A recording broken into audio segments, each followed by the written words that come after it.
आज की ताज़ा खबरों में आप सभी का स्वागत है। आइए डालते हैं भोपाल की कुछ खास खबरों पर नजर।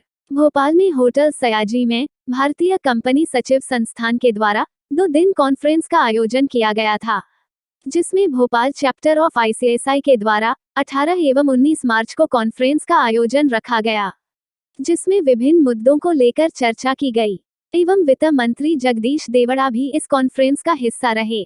आइए डालते हैं खबर पर पूरी नजर। खबरों के लिए हमारे चैनल को सब्सक्राइब अवश्य करें एवं वीडियो को लाइक एवं शेयर जरूर करें। मैं भोपाल चैप्टर का चेयरमैन प्रदीप मुखर्जी हूँ। Bhopal chapter of institute of company secretaries ने 2 दिवसीय कॉन्फ्रेंस ऑर्गेनाइज की है 18-19 को, और इस कॉन्फ्रेंस में भोपाल और भोपाल के निकटवर्तीय क्षेत्रों से लगभग 200 के करीब कंपनी सेक्रेटरीज ने इसमें एज अ डेलीगेट पार्टिसिपेट किया। इसमें हमारे national president Shri Manish Gupta ji, vice president B Subramaniam साहब, WIRC चेयरपर्सन श्रीमती अमिता नोटियाल ने अपने मार्गदर्शन दिया। हमारे जो गवर्नमेंट ऑफ मध्य प्रदेश के फाइनेंस मिनिस्टर थे वो चीफ गेस्ट रहे, उन्होंने अपना उद्बोधन दिया। गेस्ट ऑफ ऑनर हमारे शहर अपने भोपाल शहर के उद्यमी श्री दिलीप सूर्यवंशी जी थे। हमारे जो स्पीकर्स आए थे वो देश के अलग अलग कोनों से आए थे। उनमें से श्री सत्येंद्र सिंह जी ने इंसॉल्वेंसी बैंक्रप्सी कोर्ट में अपना उद्बोधन लिया। सावित्री पारिक जी जो रिलायंस की की मैनेजरियल पर्सन है, उनका उद्बोधन हुआ।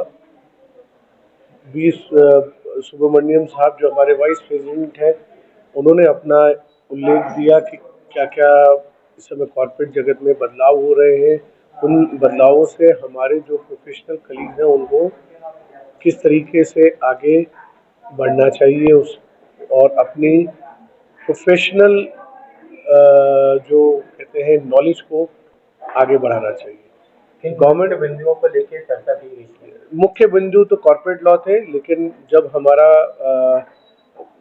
माननीय फाइनेंस मिनिस्टर से हमारा जब उनका उद्बोधन हुआ तो उनके साथ हमारी एक चर्चा हुई, जिसमें हमने एक उनको विशेष तौर पर कुछ ज्ञापन दिए, जिसमें से एक था कि भोपाल में GST ऑडिट का ट्रिब्यूनल, GST ट्रिब्यूनल पहले वैट ट्रिब्यूनल जो था वो वैट ट्रिब्यूनल भोपाल में ही था, तो हमारा ये था कि GST का ट्रिब्यूनल भोपाल में आना चाहिए, ऐसा एक ज्ञापन उनको दिया गया। फिर हमारे मध्य प्रदेश में स्टैम्प ड्यूटी बहुत ज़्यादा है in comparison to other state, तो इसका भी ज्ञापन दिया गया कि अगर स्टैम्प ड्यूटी को हम कम करते हैं या और स्टेट के मुकाबले में लाते हैं तो हमारे यहाँ ज़्यादा उद्योग आएंगे और उससे स्टेट का बहुत फायदा होगा। तो ये ज्ञापन हमने दिए गए।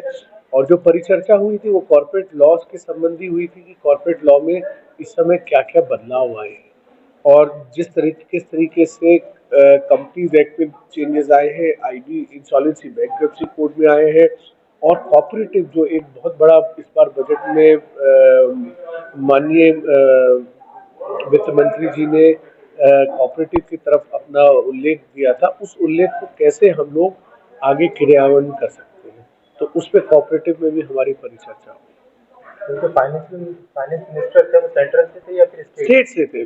जगदीश देवड़ा जी आए थे जी, स्टेट से आए थे। उन्होंने कोई आश्वासन दिया है? आश्वासन दिया है उन्होंने कि वो स्टैम्प ड्यूटी, चूंकि जब हमने उनको आंकड़ों के साथ उनको ज्ञापन दिया तो उन्होंने वो खुद भी इस चीज पे हुए कि माननीय मुख्यमंत्री जी से वो इस पे चर्चा करके निश्चित रूप से इसको कहीं ना कहीं कम से कम हमारे जो SME सेक्टर है, MSME सेक्टर है, उसको फायदा देने के लिए स्टैम्प ड्यूटी रिड्यूस करें।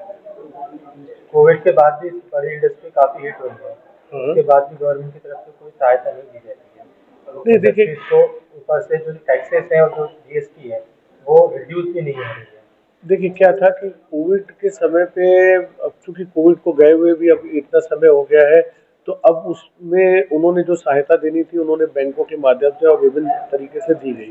क्योंकि हमारा जो इंस्टीट्यूट है वो एक स्टेट्यूटरी गवर्नमेंट का ही मिनिस्ट्री ऑफ कॉर्पोरेट अफेयर्स का है, लेकिन जो आप वित्तीय सहायता की बात कर रहे हैं वो हमारी इंस्टीट्यूट के उसमें नहीं आता है। हमारे इंस्टीट्यूट में आता है कि ड्यू डिलिजेंस जो लॉ है उसको कैसे हम उसका अगर सदन ने लॉ पारित किया है तो उसको क्रियान्वयन कराना हमारे लोगों का काम है कि अगर कॉर्पोरेट लॉ है, आईबीसी है, कंपनी लॉ है, जीएसटी है, तो हम उसको निर्धारित तरीके से उसका वो करें।